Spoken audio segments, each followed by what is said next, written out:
In many ways in India, we are seeing that slowly we are getting on top of the game. They're expecting a second wave.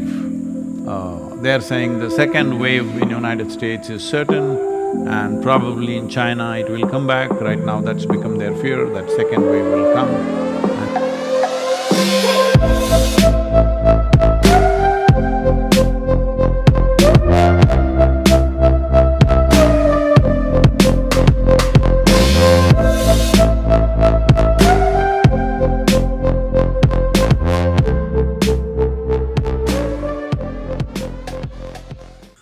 So, it is taking on many dimensions, but at the same time, in many ways in India, we are seeing that slowly we are getting on top of the game, most parts of the country.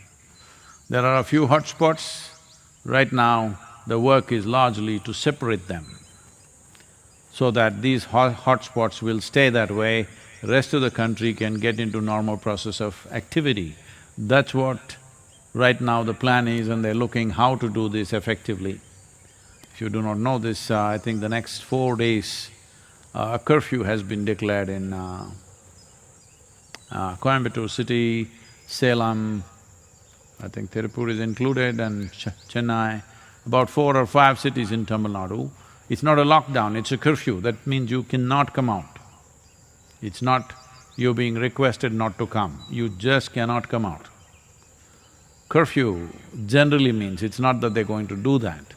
Generally curfew means the forces can shoot the violators of the curfew. Well, they're not enforcing it at that level, but I mean to say it's that serious.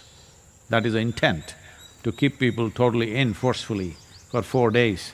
You stock up for 4 days and don't step out of the house for any reason, because we were thinking of now relaxation, but it's gone into this mode. I think it's a very wise thing to do. I'm grateful that Tamil Nadu state government is taking that kind of stringent action. Though it could be unpopular with certain segments of population, this is the way to go forward. Where there is a little danger of spread, really to clamp it down for a little bit of time.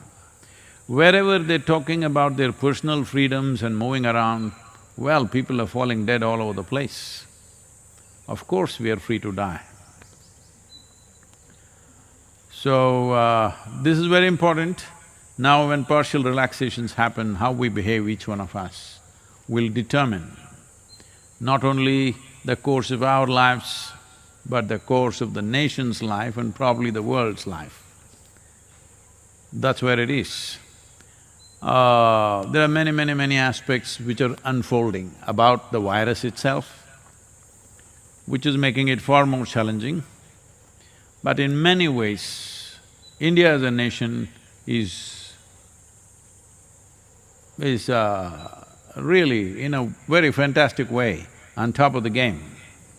Some loose ends are there which they're trying to tie, but largely we are on top of the thing. If we can maintain that for the next 2 months at this level, I think we've crossed the biggest problem, and we don't have such severe winters out here, because wherever there are strong winters, they're expecting a second wave. They're saying the second wave in United States is certain and probably in China it will come back. Right now that's become their fear, that second wave will come and second wave will be stronger than the first one, all this. But in India, they are looking at second wave may not happen. So, it's looking positive in that sense.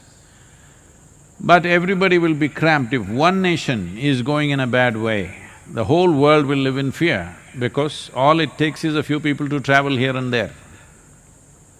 So, this is like a new era. All of us should gear ourselves to be more innovative, to really pull out the best in us right now, to see how we can sail through this situation, because this situation is not a small patch.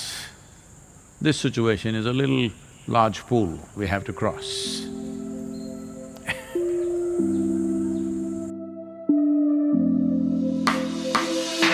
you.